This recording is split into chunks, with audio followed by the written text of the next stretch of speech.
Selamat siang. Perkenalkan, nama lengkap saya Mario Antonius Mones. Nomor induk mahasiswa 18030300183, semester 6, kelas D. Tugas pada mata kuliah metode penelitian sosial kualitatif, yakni panduan terapan untuk desain penelitian, metode kualitatif, kuantitatif, dan campuran. Edisi kedua oleh W. Alex Edmonds dan Thomas D. Kennedy. Secara sederhana, variabel independen adalah variabel yaitu yang dimanipulasi atau dikendalikan oleh peneliti sebagai alat untuk menguji dampaknya pada variabel dependen atau dikenal sebagai efek pengobatan. Dalam studi eksperimental klasik adalah pengobatan, program atau intervensi. Misalnya, dalam studi berbasis psikologi dapat menjadi intervensi perilaku kognitif. Intervensi dimanipulasi oleh peneliti yang mengontrol frekuensi dan intensitas terapi pada subjek.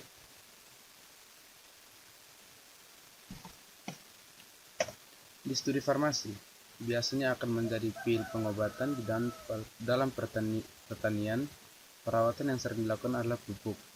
Berkenaan dengan eksperimental penelitian, selalu dimanipulasi atau dikendalikan berdasarkan prinsip teoritis yang tepat yang menempatkan hubungan antara variabel independen dan variabel tak bebas. Paket perangkat lunak statistik, misalnya SPSS, mengacu pada variabel independen secara berbeda. Untuk misalnya, variabel independen untuk analisis varians CANOVA di SPSS adalah variabel breakdown dan disebut faktor. Variabel independen dipresentasikan sebagai level dalam analisis, yaitu kelompok perlakuan adalah tingkat 1 dan kelompok kontrol adalah level 2. Untuk penelitian non-eksperimental yang menggunakan analisis regresi, variabel independen disebut sebagai variabel prediktor. Dalam penelitian itu menerapkan kontrol berupa prosedur statistik terhadap variabel yang tidak atau tidak dimanipulasi. Infus kadang-kadang disebut sebagai semu atau alternatif variabel independen. Variabel ini biasanya adalah variabel demografis, seperti jenis kelamin, etnis, atau status sosial ekonomi. Sebagai pengingat, dalam penelitian non-eksperimental variabel independen atau prediktor tidak dimanipulasi, apakah itu variabel kategorikal seperti warna rambut atau variabel kontinu seperti kecerdasan. Satu-satunya bentuk kontrol yang dipamerkan jenis variabel ini adalah prosedur statistik. Definisi konseptual adalah elemen penting dalam proses penelitian dan melibatkan secara ilmiah mendefinisikan konstruksi sehingga bisa sistematis diukur. Definisi konseptual dianggap sebagai ilmiah, definisi buku teks. Konstruksi harus didefinisikan secara operasional ke memodelkan definisi konseptual. Definisi operasional adalah metode, alat atau teknik yang sebenarnya yang menunjukkan bagaimana konstruksi akan diukur. Validitas internal.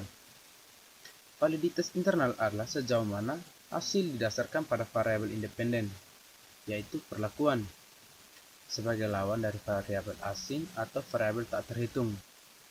Secara khusus, validitas internal berkaitan dengan kesimpulan kausal karenanya alasan mengapa hal itu tidak berlaku untuk penelitian non-eksperimental. Tujuan dari penelitian non-eksperimental adalah untuk mendeskripsikan fenomena atau untuk menjelaskan atau memprediksi hubungan antar variabel, bukan untuk menyimpulkan sebab akibat. Identifikasi setiap penjelasan yang dapat bertanggung jawab atas suatu hasil atau akibat di luar variabel bebas atau sebab tersebut dianggap sebagai ancaman. Konstruk validitas. Konstruk validitas mengacu pada sejauh mana generalisasi dapat dibuat dari operasionalisasi, yaitu pengukuran ilmiah, dari konstruksi teoritis kembali ke dasar konseptual yang bertanggung jawab atas perubahan tersebut hasilnya. Kategorisasi ancaman ini bisa diperdebatkan Tetapi premis ancaman terhadap validitas tidak dapat diperdebatkan, yaitu pelanggaran validitas konstruk mempengaruhi validitas keseluruhan penelitian dengan cara yang sama seperti pelanggaran validitas internal. Validitas kesimpulan statistik. Validitas kesimpulan statistik adalah sejauh mana kovarian statistik atau hubungan antara pengobatan dan hasil akurat. Secara khusus, kesimpulan statistik mengenai validitas kesimpulan statistik berkaitan dengan kemampuan yang dengannya seseorang dapat mendeteksi hubungan tersebut antara pengobatan dan hasil, serta menentukan kekuatan hubungan antara keduanya. Yang paling menonjol, ancaman terhadap validitas kesimpulan statistik diuraikan. Melanggar ancaman untuk validitas kesimpulan statistik biasanya akan menghasilkan perkiraan yang terlalu tinggi atau meremehkan hubungan antara pengobatan dan hasil di penelitian eksperimental. Pelanggaran juga bisa mengakibatkan overestimasi atau meremehkan hubungan yang dijelaskan atau diprediksi antara variabel seperti yang terlihat dalam penelitian non-eksperimental. Pendekatan antar subjek juga dikenal sebagai pendekatan kelompok berganda, memungkinkan peneliti untuk membandingkan efek dua atau lebih sekelompok pada satu atau beberapa variabel dependen atau variabel hasil. Dengan minimal dua kelompok, peserta masuk setiap kelompok hanya akan dihadapkan pada satu kondisi atau satu tingkat dari variabel independen, tanpa persilangan antara kondisi. Sebuah keuntungan memiliki banyak kelompok adalah memungkinkan untuk acak tugas untuk kondisi yang berbeda atau penelitian eksperimental dan perbandingan perlakuan yang berbeda. Jika desainnya mencakup dua atau lebih variabel dependen, dapat disebut sebagai pendekatan multivariat, dan ketika desain mencakup satu variabel dependen, itu diklasifikasikan sebagai univariat.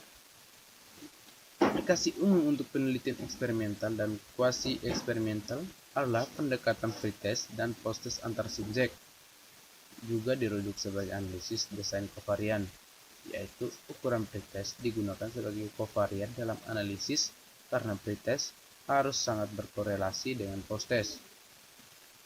Kelompok kontrol pretest dan posttest faktor 1 desain adalah salah satu pendekatan antara subjek yang paling umum dengan banyak pendekatan variasi, atau satu faktor mewakili satu variabel independen dan kadang-kadang disebut sebagai desain kelompok acak faktor tunggal. Dasar ini, desain multikelompok dapat mencakup kelompok kontrol dan dirancang untuk memiliki berbagai ukuran antara dan dalam kelompok.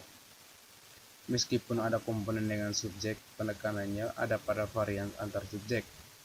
Itu keuntungan memasukkan tindakan pretest memungkinkan peneliti untuk menguji kesetaraan kelompok, yaitu homogenitas antar kelompok, dan menyediakan dasar untuk membandingkan efek pengobatan, yaitu komponen dalam subjek desain, yaitu pretest ditetapkan sebagai kovariat untuk menilai varians, jarak antar setiap titik data antara pengukuran pretest dan posttest. Pendekatan regresi discontinuity atau RD sering disebut sebagai desain RD. Pendekatan RD mempertahankan struktur desain yang sama sebagai dasar desain pretest dan posttest antara subjek. Itu perbedaan utama dan untuk pendekatan RD adalah metode yang digunakan peserta penelitian ditugaskan untuk kondisi analisis statistik yang digunakan untuk menguji efeknya. Secara khusus, penelitian menerapkan RD pendekatan sebagai cara untuk menugaskan peserta ke kondisi dalam desain struktur dengan menggunakan nilai cutoff atau kriteria pada yang telah ditentukan ukuran kuantitatif. Biasanya variabel dependen, tetapi tidak selalu. Pertimbangan teoritis dan logistik digunakan untuk menentukan batas akhir kriteria. Kriteria batas dianggap sebagai keuntungan dibandingkan pendekatan penugasan acak atau no random sebagai cara untuk menargetkan yang membutuhkan peserta dan menugaskan mereka ke program atau pengobatan yang sebenarnya dikondisikan. Desain paling dasar yang digunakan dalam pendekatan RD adalah desain kelompok kontrol, pretest, posttest dua kelompok. Namun, sebagian besar desain ditetapkan sebagai pendekatan antar subjek dan dapat menggunakan pendekatan RD sebagai metode penugasan ke kondisi dan analisis regresi selanjutnya. Pendekatan RD juga diterapkan menggunakan data dari database yang masih ada sebagai alat untuk menyimpulkan kausalitas tanpa merancang yang benar percobaan acak. Yang mendapat nilai di bawah 50 ditugaskan ke kelompok kontrol, dan mereka yang skor di atas ditugaskan ke kelompok perlakuan. Seperti yang ditunjukkan, setelah skor post-test dikumpulkan, garis regresi diterapkan ke model untuk menganalisis hubungan skor pra-pasca, yaitu efek pengobatan adalah ditentukan dengan menilai tingkat perubahan dalam garis regresi, mengamati dan memprediksi skor pra-posting untuk mereka yang menerima pengobatan dibandingkan dengan mereka yang tidak. Validitas internal, sejauh yang ditemukan, tidak akan kuat untuk pelanggaran asumsi atau secara statistik. Biasanya, pendekatan RD membutuhkan sampel yang jauh lebih besar sebagai sarana untuk mencapai tingkatan yang dapat diterima kekuasaan atau validitas kesimpulan statistik. Saya menyajikan dua contoh studi yang menggunakan pendekatan RD, yang intervensi dan yang menggunakan data observasi. Banyak tantangan ketika melakukan penelitian, seringkali terkait dengan akses ke peserta dan ketidakmampuan untuk secara acak tugaskan peserta ke kondisi. Dengan keterbatasan ini, pikiran peneliti sering menggunakan pendekatan dalam subjek. Walaupun desain pretest dan post-test, pendekatan antara mata pelajaran meliputi dalam komponen subjek. Tujuannya tidak selalu untuk menguji varians dengan subjek seperti yang dimaksudkan dengan pendekatan dalam subjek. Pendekatan within subjects untuk penelitian mengasumsikan satu kelompok atau subjek melayani masing-masing kondisi perawatan.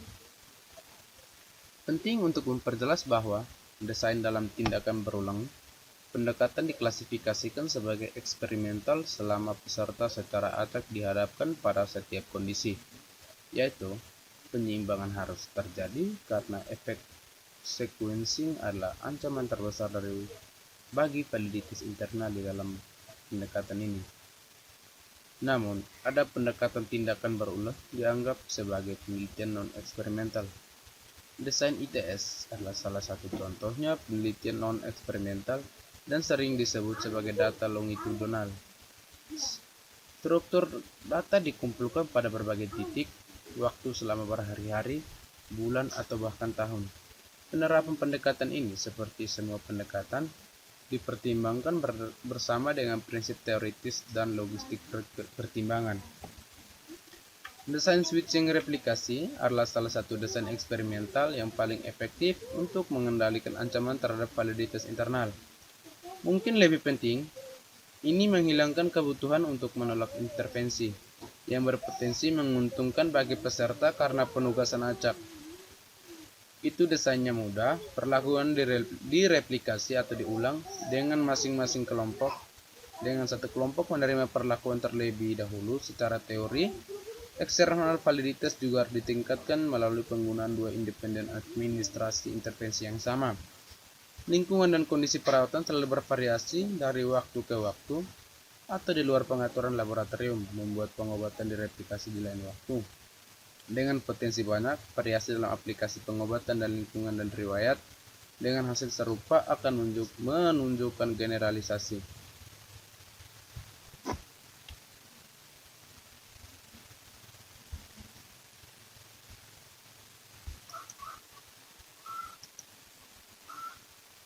Perpanjangan dari desain faktor adalah desain faktorial. Desain faktorial paling sederhana mencakup setidaknya dua faktor, yaitu variabel independen, masing-masing dengan dua level. Dua faktor masing-masing dengan dua tingkat ditetapkan sebagai faktorial 2 kali 2 rancangan. Desain faktorial dilambangkan dengan bentuk SK, S mewakili jumlah level dan K mewakili jumlah faktor. Misalnya 2 kali 2 adalah sama seperti.